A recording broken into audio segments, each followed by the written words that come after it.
Prije svega htio bih kazati da ova tema je u stvari tema o javnim i političkim implikacijama činjenice da smo ušli u da je istekao moratorij na vraćanje kredita. Zašto se radi o javnim i političkim posljedicama? Radi se o vrlo značajnim posljedicama zbog toga što u stvari nisam siguran koliko je javnost do sada shvatila u stvari dimenziju problema po hrvatsko društvo. Naime, negdje je oko 41 milijarda kredita koji su na razne načine podignuti što od građanstva, što od poslovnih subjekata u Hrvatskoj. Otprilike 36 milijardi tih kredita spada u područje koje je bilo pod moratorijem. I tijekom ove godine pomalo ti moratoriji ističu i u suštini će u 6. mjesecu se početi javljati ozbiljni problemi i to u dva područja. Prije svega, kada su u pitanju oni koji su koristili kredite i koji su koristili ove moratorije. Glavno je pitanje iz kojeg su područja gospodarstva ti ljudi.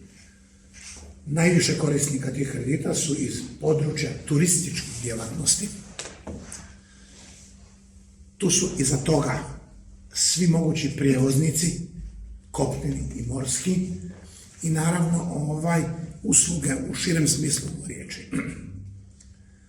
Ako je 36 milijardi kredita upitno u vraćanju u ovom trenutku, onda je to naravno nešto što otvara i drugi problem. Drugi problem je problem koji se otvara bankama, a to je da će doći do velikih poremećaja u kreditnim portfeljima banaka. Hrvatska je naravno dio europskog bankarskog sustava i ja na ovoj presjeci ne zagovaram to da mi djelujemo suprotno onome što je regulatorni prostor koji je određen unutar Europske unije.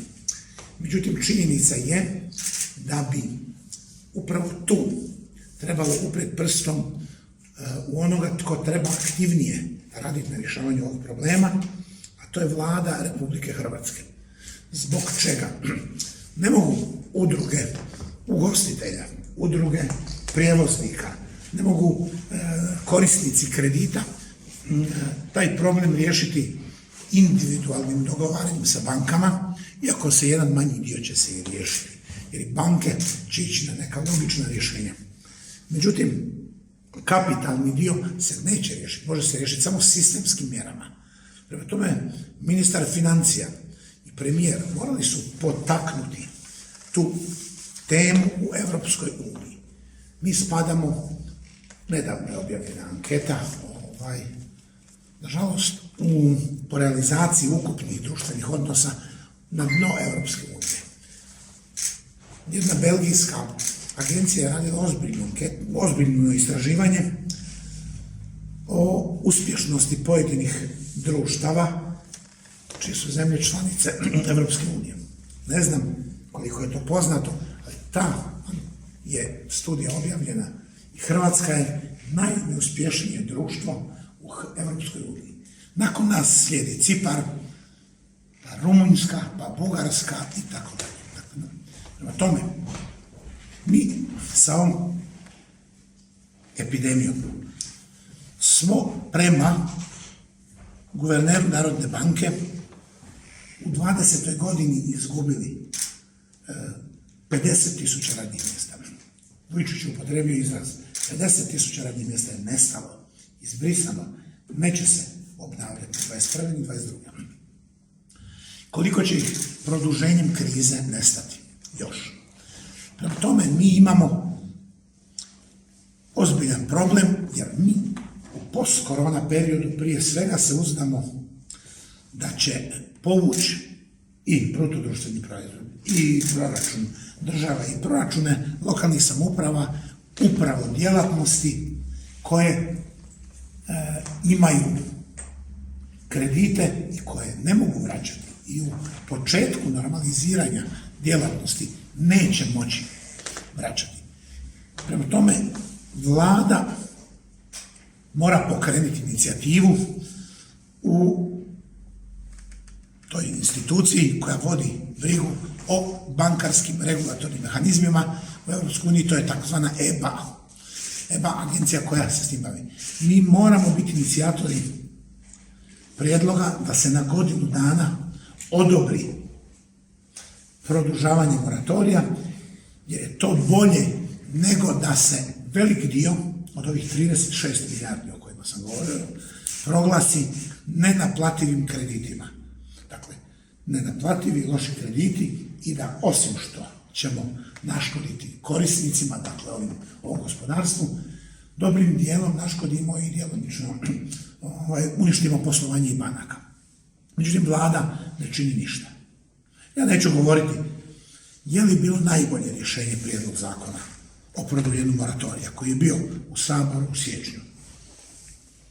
Možda je bilo i boljih rješenja nego što su tamo predložene. Međutim, vlada je odbila prijedlog i rekla bankama vi rješavajte individualno.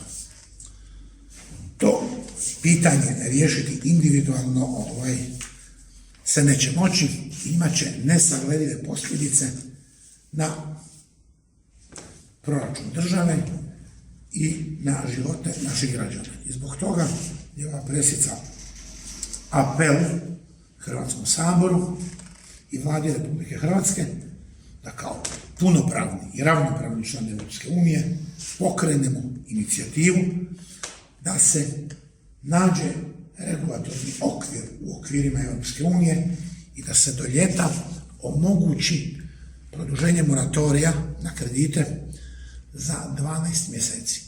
Baš kao što je za nas pokrenuo inicijativu o promjenama, sad se malo šalim, malo ću biti onako, malo zajedljiv, kao što je kancelar Kurz pokrenuo inicijativu da se malo ravnopravnije dijeli cjepivo u Europi, pa mi od toga imamo koristi, a bilo bi puno ljepše da je tu inicijativu bila pokrenula naša vlada. Prema tome moramo nešto činiti i za sebe, a ne biti baš samo oni koji nemaju nikakvih inicijativa i samo poslušno slušaju Brisel.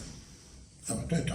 Ok, može samo pitanje. Može. Znači, ovi moratoriji sada i traju do 36. Ako sam vas dobro razumjela, vi se zalažete da se oni produže za još godinu dana. Znači, do 30. lipnja 2020. Ovako, moratoriji, većina krediti su dobivali moratorij u različita vremena. I moratorij je po Evropskoj uniji trebao isteći 31.12. Onda je EBA donijela privremeno rješenje, produžuje na 3 mjeseca i za završno maksimalno do 1. lipnja.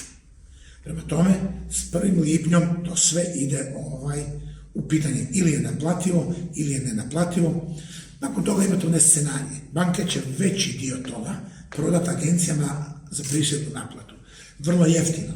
Onda te agencije na prisilnu naplatu tim ljudima skaču po imovinama, ugostiteljskim objektima, hotelima i to je katastrofa.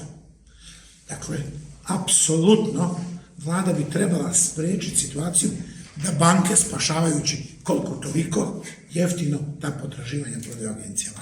Jer su onda ljudi i poduzetnici stradali.